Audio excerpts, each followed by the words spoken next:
అందరికీ నమస్కారం. ప్రభుత్వ పథకాల అప్డేట్స్ ముఖ్యంగా ఇందిరమ్మ ఇండ్లకు సంబంధించి ఎప్పుడు ఇందిరమ్మ ఇండ్ల అర్హుల లిస్టు తయారు చేస్తారు, ఎలా మన పేరు అందులో ఉండాలి అనే అంశాల మీద మన ఛానల్లో వీడియోస్ అయితే వస్తాయి. తప్పకుండా వీడియోస్ అయితే లైక్ చేయండి, మీ ఫ్రెండ్స్కు షేర్ చేయండి. ఇక వివరాల్లోకి వెళ్తే మరి రేపటి నుంచి ఇందిరమ్మ ఇళ్ల లబ్ధిదారుల ఎంపిక సిద్ధమైన మొబైల్ యాప్ నేడు ఆవిష్కరించనున్న సీఎం. ప్రతి మండల కేంద్రంలోనూ మోడల్ ఇందిరమ్మ హౌజు, ప్రతి పేదవాడికి ఇల్లు కట్టిస్తాం, ఒక్కో ఇంటి నిర్మాణానికి 5 లక్షలు 4 విడతల్లో అందజేయనున్న ప్రభుత్వం. నేరుగా లబ్ధిదారుల ఖాతాల్లోనే నగదు జమ చేస్తారు. మరి నియోజకవర్గానికి 3,500 నుంచి 4,000 ఇండ్లు. మరి గత ప్రభుత్వం అర్హులను పక్కన పెట్టి మరి గులాబీ టీఆర్ఎస్ పార్టీ వారికే డబుల్ బెడ్రూమ్లు ఇల్లు ఇచ్చారు. మాది ప్రజాప్రభుత్వం, నిజమైన లబ్ధిదారులకు న్యాయం జరిగేలా ఇండ్లు ఇస్తాం మరి వెల్లడించిన గృహ నిర్మాణ శాఖ మంత్రి పొంగులేటి శ్రీనివాసరెడ్డి అంటూ న్యూస్ అయితే పేపర్లో సోషల్ మీడియాలో చూస్తున్నాం. అదేవిధంగా మరి అర్హుల ఎంపికకు అంటే ఇందిరమ్మ ఇళ్లకు సంబంధించి అర్హుల ఎంపికకు సర్వం సన్నద్ధం అయింది.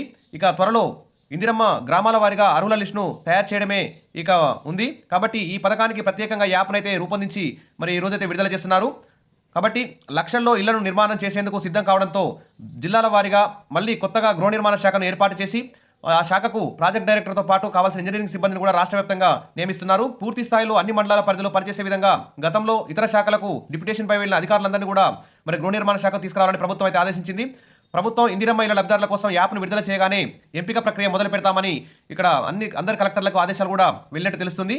ప్రభుత్వం నిర్ణయించిన నిబంధనల ప్రకారం వారికి ఇళ్లను మంజూరు చేయడంతో పాటు పూర్తి స్థాయిలో నిర్మాణం అయ్యే విధంగా పర్యవేక్షిస్తామని ఆయన తెలిపారు.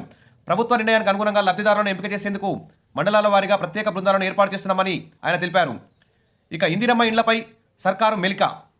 మరి గతంలో ఈసారి అయితే ప్రధానమంత్రి ఆవాస యోజన కింద కేంద్ర ప్రభుత్వం వివిధ రాష్ట్రాలకి ఇండ్లు నిర్మించుకోవడానికి మరి నిధులైతే మంజూరు చేస్తుంది. ఈ విధంగా కేంద్ర ప్రభుత్వం నిధులు కూడా మరి రాష్ట్ర ప్రభుత్వం కట్టించే ఇందిరమ్మ ఇళ్లకు యాడ్ చేసుకోవాలని చెప్పేసి తెలంగాణ ప్రభుత్వం భావిస్తుంది. వీలైనంత ఎక్కువ ప్రధానమంత్రి ఆవాస యోజన కింద నిధులను రాబట్టుకోవాలని తెలంగాణ ప్రభుత్వం భావిస్తుంది. ఎందుకంటే తెలంగాణ ప్రభుత్వం దగ్గర ఇప్పుడు ఆర్థికంగా లోడ్ బడ్జెట్ ఉంది కాబట్టి కేంద్ర ప్రభుత్వం మీద బడ్జెట్ మీద ఆధారపడుతుంది. కాబట్టి మరి కేంద్రం ఇస్తేనే పథకం కింద మంజూరు అవుతాయని భావన అయితే కలుగుతుంది. విధి విధానాలు వెల్లడించని ప్రభుత్వం, అర్హతలు విధి విధానాలపై లేని స్పష్టత, ప్రజాపాలన దరఖాస్తులు ఏమాయే, ఇండ్ల కోసం 82 లక్షల మంది నిరీక్షణ అంటూ మరి అసలు ఇందిరమ్మ ఇండ్లు ఎవరికి ఇస్తారు? మరి ఒక్కో గ్రామంలో దాదాపు 100ల సంఖ్యలో అప్లికేషన్లు వచ్చాయి. మరి ఒక్కో గ్రామానికి 20 ఇండ్లు కూడా వచ్చే అవకాశం అయితే లేదు. మరి అప్లై చేసుకున్న 100 మందిలో ఆ 20 మందిని ఎవరిని సెలెక్ట్ చేస్తారు, ఎలా సెలెక్ట్ చేస్తారు, ఎప్పుడు సెలెక్ట్ చేస్తారు అనే దాని మీద సందిగ్ధత అయితే నెలకొన్నది. మరి ఇటు కాంగ్రెస్ పార్టీ వారిని సెలెక్ట్ చేస్తారా, అన్ని పార్టీల వారికి సమానంగా సెలెక్ట్ చేస్తారా, ఏ క్యాస్ట్ వారిని ఎక్కువగా సెలెక్ట్ చేస్తారు, ఈ విధంగా అనేక సమస్యలతో రేషన్ కార్డు ఉన్న వారిని సెలెక్ట్ చేస్తారా, లేని వారిని సెలెక్ట్ చేస్తారా అనేటువంటి సమస్యలతో సందేహాలతో ప్రజలైతే ఉన్నారు. మరి ప్రజాపాలనలో అయితే ఇందిరమ్మ ఇళ్ల కోసం 82 లక్షల మంది అప్లై చేసుకున్నారు. అందులో గతంలో లబ్ధి పొందిన వారు కూడా కొంతమంది అప్లై చేసుకున్నారు. 20 లక్షల మంది వారిని తీసేస్తే 62 లక్షల మంది ఇందిరమ్మ ఇళ్ల కోసం నికరంగా దరఖాస్తు చేసుకున్నటువంటి వారు అప్లికేషన్లు అయితే బయటపడ్డాయి. ఈ 62 లక్షల మంది అప్లికేషన్లని ప్రత్యక్షంగా ప్రతి ఇంటికి వెళ్ళి వాళ్ళ యొక్క ఆర్థిక సోమతలు, ఆదాయ వ్యయాలు అన్నింటినీ, ఆస్తిపాస్తులు అన్నింటినీ క్షుణ్ణంగా పరిశీలించి ఇటు గ్రామ కార్యదర్శి, ఎంఆర్ఓ, ఎండిఓ, ఇందిరమ్మ కమిటీలు, తర్వాత ఆర్డీఓ, కలెక్టర్ వీళ్ళందరూ క్షుణ్ణంగా పరిశీలించి యాప్లో నమోదు చేయాలంటే 22 లక్షల మందికి సర్వే చేయాలంటే ఇంకా చాలా టైం పట్టే అవకాశం ఉంది. మరి ఈ విధంగా తర్వాత కలెక్టరు, స్థానిక ఎమ్మెల్యే, ఇన్ఛార్జి మంత్రి ఆధ్వర్యంలో ఫైనల్గా అర్హుల లిస్టు తయారు చేసే అవకాశం ఉంది. ఈరోజైతే యాప్నైతే విడుదల చేస్తున్నారు. ఇక అర్హుల ఎంపిక అనేది స్టార్ట్ అవుతుందని చెప్పుకోవచ్చు. ఇక కాంగ్రెస్ ప్రభుత్వం అధికారంలోకి వస్తే పేదలకు ఇందిరమ్మ ఇళ్లు నిర్మించి ఇస్తామంటూ హామీ ఇచ్చిన కాంగ్రెస్ ఏడాది గడిచిన ఆచరణపై దృష్టి పెట్టలేదు. ప్రజాపాలన కార్యక్రమంలో ప్రభుత్వానికి అందిన దరఖాస్తులు ఏమయ్యాయో, లబ్ధిదారుల ఎంపిక ఎప్పుడో, మరి ఇందిరమ్మ ఇల్లు పొందాలంటే అర్హతలు ఏంటి అనేటువంటి విధి విధానాలు ఏంటో కూడా చెప్పలేదు. గ్రామాలు, పట్టణాల్లో నివసించే వారికి ఎలాంటి నిబంధనలు అమలు చేస్తారో కూడా సర్కారు ఇంతవరకు స్పష్టత అయితే ఇవ్వలేదు. మరి ఇందిరమ్మ ఇళ్లపై కాంగ్రెస్ ప్రభుత్వం కాలయాపన చేస్తుండగా దాదాపు 62 లక్షల మంది అయితే గంపడాసితో ఎదురు చూస్తున్నారు. జాగా ఉంటే 5 లక్షలు ఇస్తామంటూ ఎన్నికల్లో ప్రకటించిన కాంగ్రెస్ అది ఆచరణ సాధ్యం కాదని భావిస్తున్నట్టు సమాచారం. కేంద్రం ఎంపిక చేసిన లబ్ధిదారులకు ఆర్థిక సాయం చేయాలని మెలికెపెట్టనున్నట్టు తెలుస్తుంది. మరి ఆచరణకు నోసుకొని పనులు. ఇందిరమ్మ ఇళ్ల పథకంలో భాగంగా మొదటి విడతలో 4.5 లక్షల ఇళ్లు నిర్మిస్తామని రేవంత్ రెడ్డి ప్రభుత్వం గొప్పగా చెప్పింది. కానీ ఆ ఇందిరమ్మ ఇళ్ల ఎవరికి ఇవ్వాలో, అర్హతలు ఏమిటనేది వెల్లడించలేదు. పట్టణ ప్రాంతాల్లో ఇల్లు కట్టుకోవాలంటే మరి ఎల్ఆర్ఎస్ అంటే ఇల్లు కట్టుకోవాలంటే ఇంటి పర్మిషన్ తెచ్చుకోవాలి.